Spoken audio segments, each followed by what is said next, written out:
வாக்குச்சாவடி கிளைக்கழகங்கள் அமைக்கும் பணி முழுமையடைந்த நிலையில் அதற்கென நியமிக்கப்பட்ட மாவட்ட பொறுப்பாளர்கள் விடுவிப்பு. வாக்குச்சாவடி கிளைக்கழக நிர்வாகிகளுக்கு பயிற்சி அளிப்பதற்காக நியமிக்கப்பட்டுள்ள தகவல் தொழில்நுட்ப பிரிவைச் சேர்ந்த மாவட்ட பொறுப்பாளர்களுக்கு தேவையான அனைத்து ஏற்பாடுகளையும் செய்து இப்பணியை விரைந்து முடித்திட மாவட்ட கழக செயலாளர்களுக்கு அதிமுக பொதுச் செயலாளர் அறிவுறுத்தல்.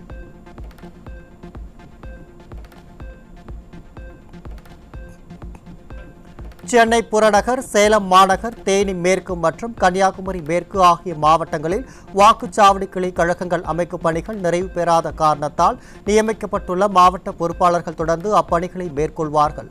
தகவல் தொழில்நுட்ப பிரிவைச் சேர்ந்த மாவட்ட பொறுப்பாளர்களுக்கு முழு ஒத்துழைப்பு நல்கி இப்பணியை விரைந்து முடித்திருமாறு மாவட்ட கழக செயலாளர்களுக்கு அதிமுக பொதுச் செயலாளர் அறிவுறுத்தல்.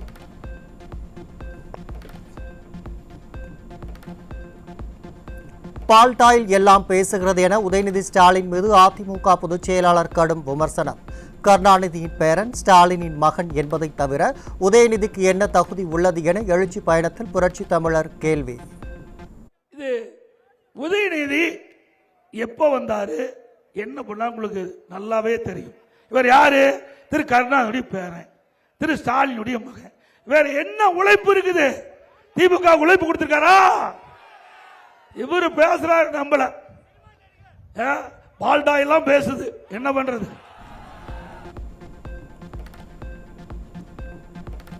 நாமக்கல் மாவட்டம் திருச்செங்கோட்டில் கொங்கு நாடு மக்கள் தேசிய கட்சி, திமுக உள்ளிட்ட கட்சிகளை சேர்ந்த 1500க்கும் மேற்பட்டோர் அதிமுக பொதுச் செயலாளர் எடப்பாடி கே பழனிசாமி முன்னிலையில் தங்களை கழகத்தில் இணைத்தனர். முன்னாள் அமைச்சரும் நாமக்கல் மாவட்ட கழக செயலாளருமான தங்கமணி ஏற்பாட்டில் கழகத்தில் இணைந்தவர்களுக்கு புரட்சி தமிழர் வாழ்த்து.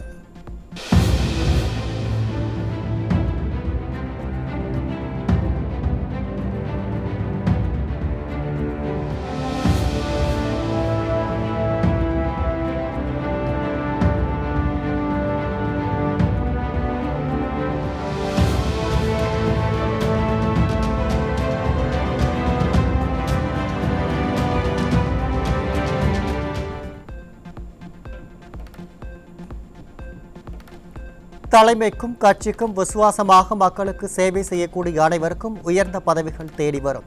அதிமுகவில் இணைந்த புதிய உறுப்பினர்களுக்கு மத்தியில் உரையாற்றிய கழக பொதுச் செயலாளர் எடப்பாடி கே பழனிசாமி அறிவுரை. அனைத்து இந்திய அண்ணா திராவிட முன்னேற்ற கழகத்தை பொறுத்த வரைக்கும் சாதாரண தொண்டன் கூட உயர்ந்த பதவிக்கு வரக்கூடிய ஒரே கட்சி அனைத்து இந்திய அண்ணா திராவிட முன்னேற்ற கழகம்.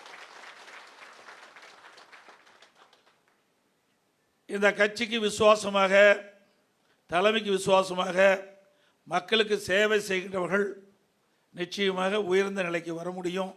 அதில் எந்தவித ஒரு மாற்று கருத்தும் கிடையாது.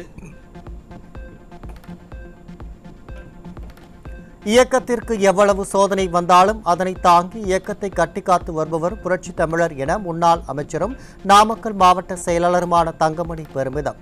முதலமைச்சராக இருந்தபோது பல்வேறு சோதனைகளை தாண்டி மக்களுக்கு 4.5 ஆண்டுகள் நல்லாட்சி கொடுத்தவர் என்றும் புகழாரம்.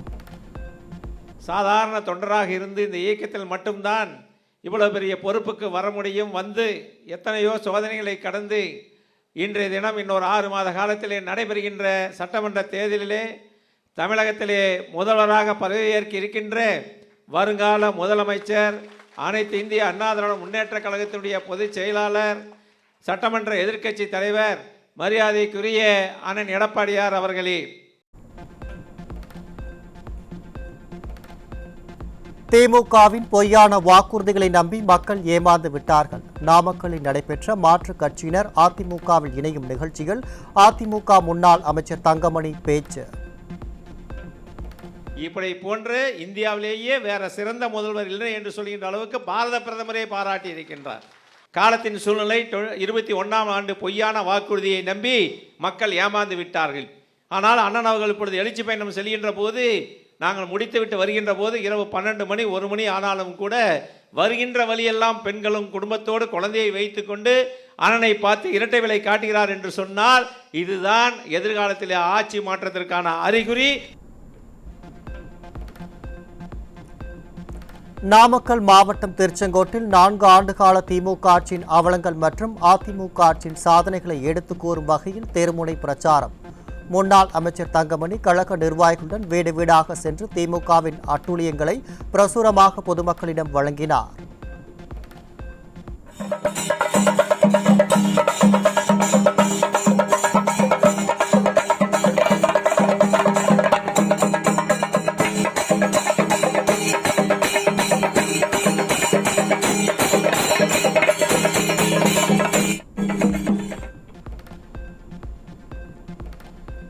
விழுப்புரம் வடக்கு நகர அதிமுக சார்பில் வாக்குச்சாவடி பொறுப்பாளர்கள் நிர்வாகிகளுக்கான பயிற்சி முகாமில் முன்னாள் அமைச்சர் சி.வி. சண்முகம் பங்கேற்று ஆலோசனை. வாக்காளர் பட்டியலை வைத்து திமுக பல்வேறு பித்தலாட்டங்களில் ஈடுபடக்கூடும் என்பதால் அவற்றில் உள்ள விவரங்களை கவனமுடன் சரிபார்த்து முகவரி மற்றும் வாக்காளர் இறப்பு உள்ளிட்ட விவரங்களை சேகரிக்க வேண்டும் என அறிவுரை.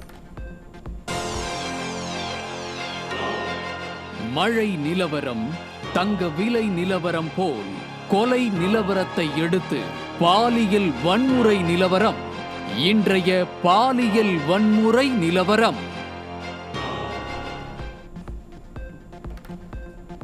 பெங்களூரில் இருந்து விருதுநகர் மாவட்டம் ராஜபாளையத்திற்கு தடை செய்யப்பட்ட குட்கா உள்ளிட்ட புகையிலைப் பொருட்களை கடத்தி வந்த 3 பேர் சிக்கியதுடன் அவர்களிடமிருந்து கார் மற்றும் 1 லட்சம் ரூபாய் மதிப்பிலான புகையிலைப் பொருட்கள் பறிமுதல்.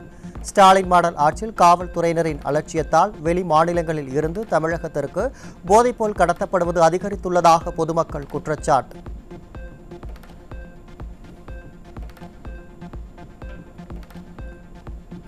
கள்ளக்குறிச்சி அருகே ஏமப்பேரில் இளைஞர்கள் வாழ்வை சீரழிக்க கஞ்சா விற்பனையில் ஈடுபட்ட 2 சிக்கினர். தீயசக்தி திமுக ஆட்சியில் சென்னை முதல் குமரி வரை கஞ்சா விற்பனைக்கு பஞ்சமில்லை என பொதுமக்கள் கடும் ஆவேசம்.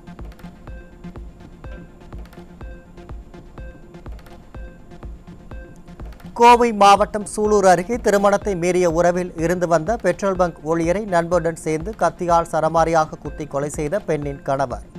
ஸ்டாலின் மாடல் ஆட்சியில் காவல்துறை மீது சிறிதும் பயம் இல்லாததால் குற்ற செயல்கள் சர்வசாதாரணமாக நடைபெறுவதாக மக்கள் குற்றச்சாட்டு.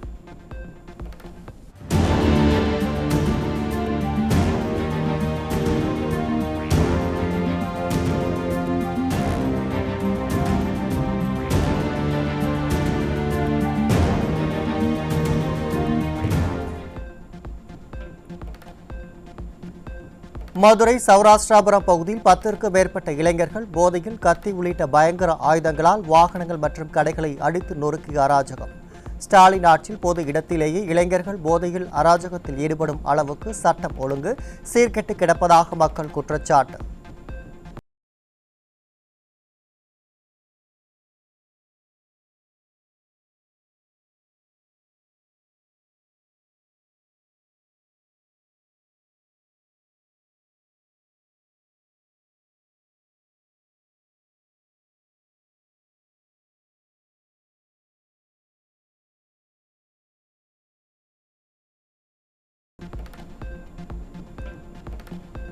சென்னை திருவேற்காட்டில் சாலை ஒப்பந்ததாரரிடம் கத்தியை காட்டி 10 லட்சம் ரூபாய் வழிப்பறி செய்த வழக்கில் 7 பேர் சிக்கினர். ஸ்டாலின் ஆட்சியில் சட்டம் ஒழுங்கு சீர்குலைந்துள்ளதால் தலைநகர் சென்னையில் கூட பாதுகாப்பில்லாத அவலநிலை உள்ளதாக பொதுமக்கள் வேதனை.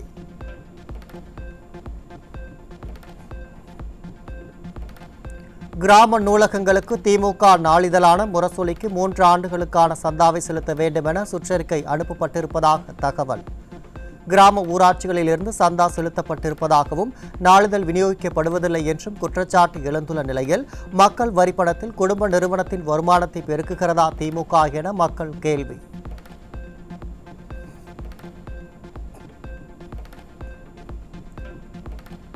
சென்னையில் உணவு டெலிவரி ஊழியர்களுக்காக மாநகராட்சி சார்பில் அமைக்கப்பட்டுள்ள ஓய்வு அறைகளின் எண்ணிக்கையை அதிகரிக்க வேண்டும் என கோரிக்கை. நகரின் ஒரு இடங்களில் மட்டுமே ஓய்வு அறைகள் அமைக்கப்பட்டுள்ளதால் தங்களுக்கு போதிய அளவில் பயன் இல்லை என தெரிவித்துள்ள உணவு டெலிவரி ஊழியர்கள் ஓய்வு அறைகள் மிகவும் சிறியதாக இருப்பதாகவும் குற்றச்சாட்டு. குறிப்பிட்ட ஒரு 5-6 இடம் தான் வச்சுக்கிறாங்க பிரான்ச்சில் ஓய்வறை. அதை வந்து ஒரு ஏரியா டி நகர்னால் டி நகர்லேயே 5-6 கிலோமீட்டர் இருக்குது. அங்கே ஒரு 2-3 தான் வைக்கணும். ஒரே இடம் வச்சுன்னா எத்தனை பேர் பார்ப்பாங்க. அதெல்லாம் வந்து கொஞ்சம் அதிகப்படுத்தினா கொஞ்சம் நல்லாயிருக்கும். அதனால் எங்களுக்கும் பலனாக இருக்கும். மழை டைமில் கூட வந்து ரெஸ்ட் எடுக்கிறதுக்கு இது பண்ணுறதுக்கு கரெக்டாக இருக்கும். 23 குழந்தைகள் உயிரிழந்ததை தொடர்ந்து கோல்ட்ரிப் இருமல் மருந்துக்கு டெல்லியிலும் தடை விதிப்பு. காஞ்சிபுரத்தில் உள்ள ரேசன் பார்மா நிறுவனம் தயாரித்த இருமல் மருந்து அருந்தி 23 குழந்தைகள் உயிரிழந்த நிலையில் டெல்லியிலும் கோல்ட்ரிப் இருமல் மருந்துக்கு தடை விதிக்கப்பட்டுள்ளது.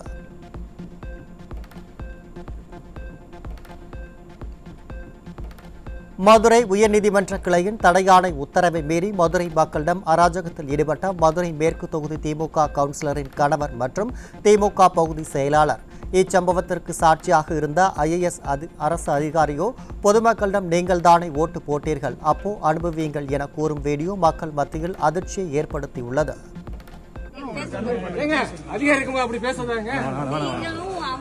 அவர் பேசுறது தவறு இல்ல. ஒரு அதிகாரிக்கு முன்னாடி வாடா போடான்னு ஒரு பேசுறாரு மேடம். எவ்வளவு இவர் எப்படி மேடம் பண்றது சரியா மேடம்? அவர் ஒரு அதிகாரிக்கு முன்னாடி மேடம் நீங்க ஒரு IAS ஆபீசர் மேடம் ஆனஸ்டான பேசணும். அவர் வாடா போடான்னு ஒரு பதில் மிரட்டுறாரு மேடம். எங்களை நாங்க தான் ஓட்டு போட்ட தவறு. எவ்வளவு ஒரு இதா பண்றாரு, நிறுத்தமா பண்றாரு மேடம். நாங்க தான் ஓட்டு போட்ட தவறு. எவ்வளவு ஒரு இதா பண்றாரு, நிறுத்தமா பண்றாரு மேடம். தென்காசி மாவட்டம் முள்ளிக்குளம் ஊராட்சியில் நடைபெற்ற அரசு நிகழ்ச்சியில் ஊராட்சி மன்ற தலைவருடன் பொதுமக்கள் வாக்குவாதத்தில் ஈடுபட்டதால் சலசலப்பு. காணொலி மூலம் உங்களுடன் ஸ்டாலின் கலந்துரையாடும் நிகழ்ச்சியின் போது ஊராட்சியில் அடிப்படை வசதிகள் இல்லாதது குறித்து ஏன் கூறவில்லை என கேட்டு வாக்குவாதம்.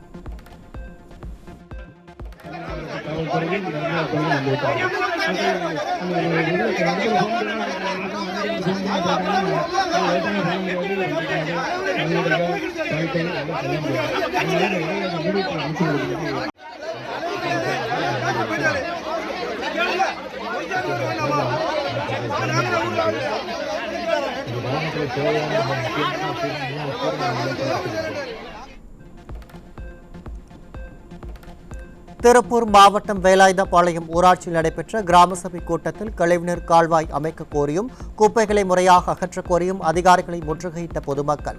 ஸ்டாலின் மாடல் ஆட்சியில் அடிப்படை வசதிகளுக்கே போராடும் நிலை உள்ளதாக மக்கள் குற்றச்சாட்டு.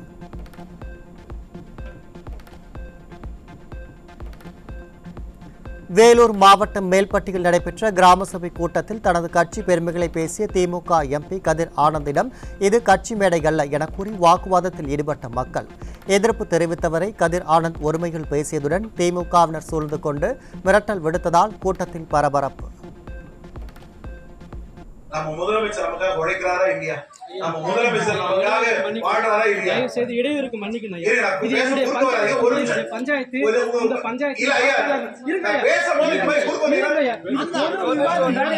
ஐயா தயவு செய்து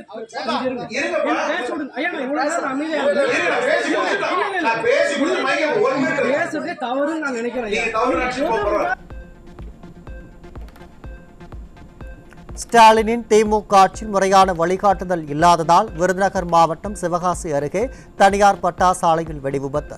பட்டாசாலையில் ஏற்பட்ட வெடிவிபத்தில் 2 அறைகள் முழுவதும் தரைமட்டமான நிலையில் தொழிலாளர்கள் சுதாரித்து தப்பி ஓடியதால் உயிர் சேதம் தவிர்ப்பு.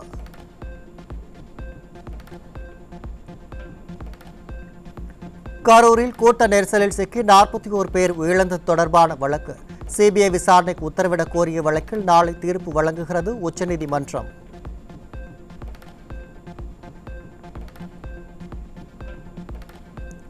திருவண்ணாமலை மாவட்டம் செங்கம் அருகே முழுமை பெறாத பால் கொள்முதல் நிலையத்தை திறந்து வைத்த திமுக சட்டமன்ற உறுப்பினர். திறனற்ற ஸ்டாலின் ஆட்சியில் அமைச்சர்கள், அதிகாரிகள், சட்டமன்ற உறுப்பினர்கள் என அனைவரும் முறைகேடுகளில் ஈடுபடுவதாக பொதுமக்கள் வேதனை.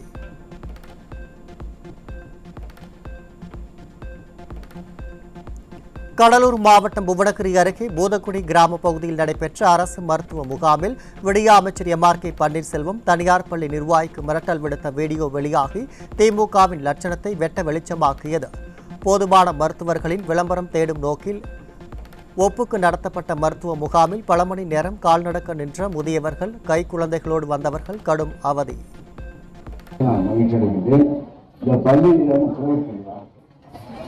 நீங்களே கொடுக்க முடியாது. நீங்க டாக்டர் இந்த பள்ளியில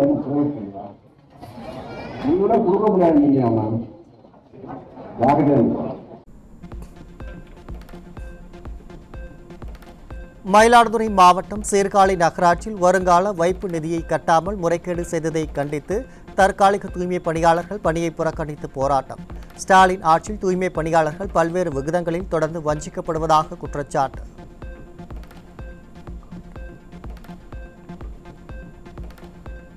பிரபல ரவுடி நாகேந்திரனின் இறுதி சடங்குக்காக வடசென்னை பகுதியில் 300க்கும் மேற்பட்ட போலீசார் குவிப்பு. வடசென்னை சரகத்திற்குட்பட்ட காவல் நிலையங்களில் போதிய காவலர்கள் இல்லாததால் கடந்த 2 நாட்களாக வழக்கமான பணிகள் பாதிக்கப்பட்டுள்ளதுடன் புகார் அளிக்க வரும் பொதுமக்களின் பிரச்சினைகளுக்கு உரிய நடவடிக்கை எடுக்கவும் காவலர்கள் இல்லை என பொதுமக்கள் குற்றச்சாட்டு.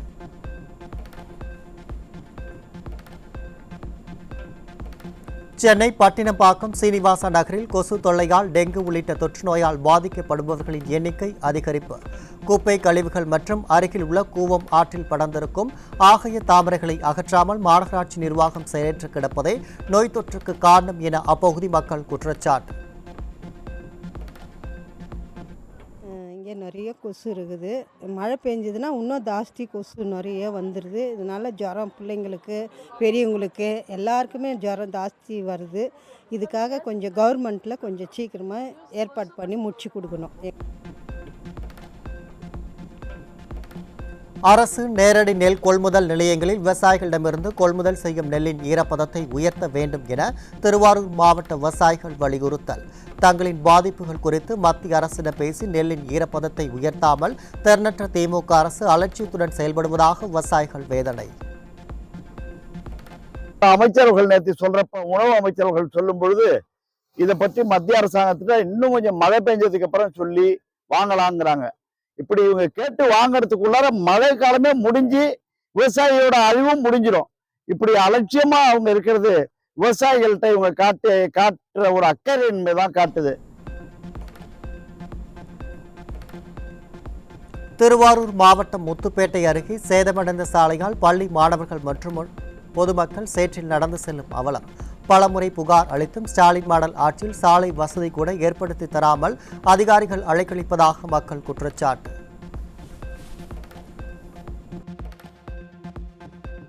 ஈரோடு மாவட்டம் தாளவாடியில் கழிவுநீர் வடிகால்களை முறையாக தூர்வாராததால் மழை நீருடன் சேர்ந்து கழிவுநீரும் குடியிருப்புக்குள் புகுந்ததால் மக்கள் அவதி. ஸ்டாலின் அரசின் நிர்வாக திறனற்ற தன்மையால் துர்நாற்றம் வீசி வருவதுடன் நோய் தொற்றும் ஏற்படும் அபாயம் உள்ளதாக மக்கள் குற்றச்சாட்டு. திருவள்ளூர் மாவட்டம் கடம்பத்தூர் அருகே தற்காலிகமாக அமைக்கப்பட்ட தரைப்பாலம் தண்ணீரில் அடித்து செல்லப்பட்டதால் மக்கள் அவதி. உயர்மட்ட பாலம் அமைக்கும் பணியும் ஆமை வேகத்தில் நடைபெற்று வருவதால் 15 கிலோமீட்டர் தூரம் சுற்றி செல்லும் நிலை உள்ளதாக பொதுமக்கள் வேதனை. தேனி மாவட்டம் அள்ளிநகர் பழைய பேருந்து நிலைய அருகே உள்ள வாரச்சந்தையில் மழை நீருடன் கழிவுநீர் கலந்து தேங்கி நின்ற அவலம். திறனற்ற திமுக அரசு மழைநீர் கால்வாய்களை முறையாக பராமரிப்பதில்லை என பொதுமக்கள் குற்றச்சாட்டு. தமிழகம் முழுவதும் நடைபெற்ற கிராம சபை கூட்டங்களில் அடிப்படை வசதிகள் இல்லாதது குறித்து பொதுமக்கள் சரமாரியாக கேள்வி எழுப்பியதால் பதிலளிக்க முடியாமல் பாதியிலேயே எழுந்து சென்ற அதிகாரிகள். பல இடங்களில் நீண்ட நேரம் காத்திருந்தும் அதிகாரிகள் வராததால் கிராம சபை கூட்டத்தை பொதுமக்கள் புறக்கணித்து சென்ற அவலம். சிவகங்கை அருகே அளவாக்கோட்டை ஊராட்சியில் அனைத்து துறை அதிகாரிகள் வராததால் கிராம சபை கூட்டத்தை ஒத்திவைத்து தீர்மானம் நிறைவேற்றம். புகார் மனு மீது நடவடிக்கை எடுக்காத நிலையில் கிராம சபை மட்டுமே தங்கள் கோரிக்கைகளை தெரியப்படுத்த வாய்ப்பாக இருக்கும் நிலையில் அதற்கும் அதிகாரிகள் வராமல் புறக்கணிப்பதாக மக்கள் குற்றச்சாட்டு. கோவை மாவட்டம் ஆவலப்பம்பட்டி கிராமத்தில் நடைபெற்ற கிராம சபை கூட்டத்தில் அரசின் வீடு கட்டும் திட்டத்தில் மோசடி செய்துவிட்டதாக கூறி மண்ணெண்ணெய் கேனை காட்டி தீக்குளிக்க முயன்ற பெண்ணால் பரபரப்பு. நிர்வாக திறனற்ற திமுக ஆட்சியில் தொடர் கதையாகி வரும் முறைகேடுகளை அதிகாரிகள் கண்டு கொள்ளாததால் அப்பாவி மக்கள் பாதிக்கப்படுவதாக குற்றச்சாட்டு.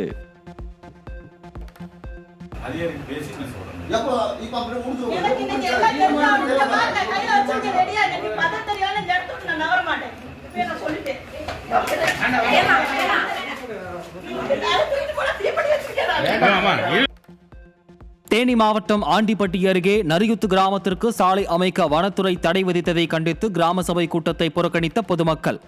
அதிகாரிகள் நடத்திய பேச்சுவார்த்தையை ஏற்க மறுத்ததுடன் கிராம சபை நடக்க இருந்த கட்டடத்தையும் பொதுமக்கள் பூட்டியதால் அப்பகுதியில் பரபரப்பு.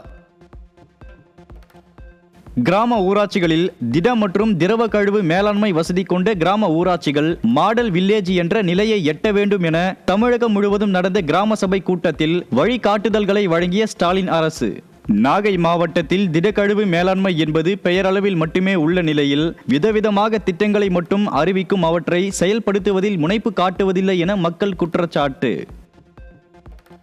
இதுல என்னன்னா திடக்கழிவு மேலாண்மை மாதிரி திட்டம் கிராமம்னு சொல்றாங்க. ஆனா இங்க பாத்தீங்கன்னா அடிப்படை வசதி குடித்தண்ணீர் கிடையாது, தெருவிளக்கு கிடையாது, சாலை வசதி சிறப்பா இல்லை. ஆனா இவங்க இப்பதான் குப்பை எடுக்கிறோம் அப்படின்னு சொல்லியிருக்காங்க. மாதிரி திடக்கழிவு மேலாண்மை சொல்லிட்டு சும்மா 4 கலர்ல 4 பக்கெட்டை வச்சிருக்காங்க. இவங்க 2வது பேட்டரி வண்டி கொடுத்துருக்காங்க. நிறைய இடத்துல அந்த வாகனங்கள் எப்படி இயக்குறங்கிறதே தெரியல. அங்க பெண்கள் தான் வேலை பார்க்குறாங்க. அவங்களுக்கான எந்த ஒரு பாதுகாப்பு உபகரணங்களும் கிடையாது. தேனி மாவட்டம் பொம்மிநாயக்கன்பட்டியில் குடிநீர் உள்ளிட்ட அடிப்படை வசதிகள் நிறைவேற்றாததை கண்டித்து கிராம சபை கூட்டம் நடத்த எதிர்ப்பு தெரிவித்து அதிகாரிகளுடன் பொதுமக்கள் வாக்குவாதம். பலமுறை புகார் அளித்தும் அதிகாரிகள் நடவடிக்கை எடுக்கவில்லை என குற்றம் சாட்டிய பொதுமக்கள் மாவட்ட ஆட்சியரை வைத்து கிராம சபை கூட்டம் நடத்த கோரி வாக்குவாதத்தில் ஈடுபட்டதால் பரபரப்பு. ராணிப்பேட்டை மாவட்டம் லாலாப்பேட்டையில் அரசு மருத்துவமனை வளாகத்தில் மழைநீர் தேங்கி துர்நாற்றம் வீசுவதாக பொதுமக்கள் குற்றச்சாட்டு. ஸ்டாலின் அரசு வாய்க்கால்களை தூர்வாராததால் பல்வேறு பகுதிகளிலும் மழைநீர் தேங்கி சுகாதார சீர்கேடு ஏற்படும் நிலை உள்ளதாக மக்கள் விமர்சனம்.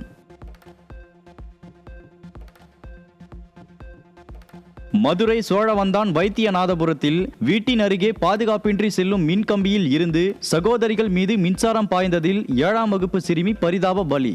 தங்கள் பகுதியில் மின் வயர்கள் ஆபத்தான முறையில் செல்வது குறித்து பலமுறை விடியா மின்வாரிய அலுவலகத்தில் புகார் அளித்தும் அதனை மாற்றி அமைக்காமல் அதிகாரிகள் அலட்சியம் காட்டுவதாக மக்கள் ஆவேசம்.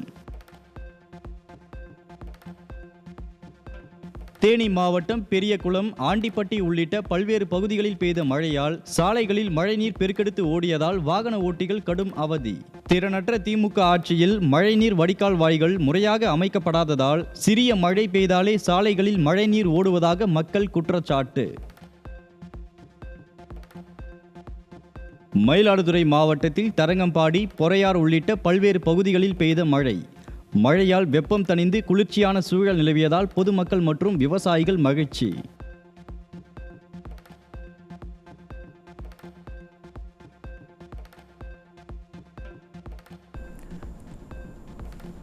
சென்னை மவுலிவாக்கத்தில் முன்பகை காரணமாக வீட்டின் மீது நாட்டு வெடிகுண்டு வீசிவிட்டு குற்றவாளிகள் தப்பியோட்டம். இளைஞர்கள் 2 பேரை கொலை செய்யும் நோக்கில் வெடிகுண்டு வீசப்பட்டதாக கூறப்படும் நிலையில் ஸ்டாலின் ஆட்சியில் சமீப காலமாக வெடிகுண்டு வீசும் கலாச்சாரம் அதிகரித்திருப்பதாக மக்கள் குற்றச்சாட்டு.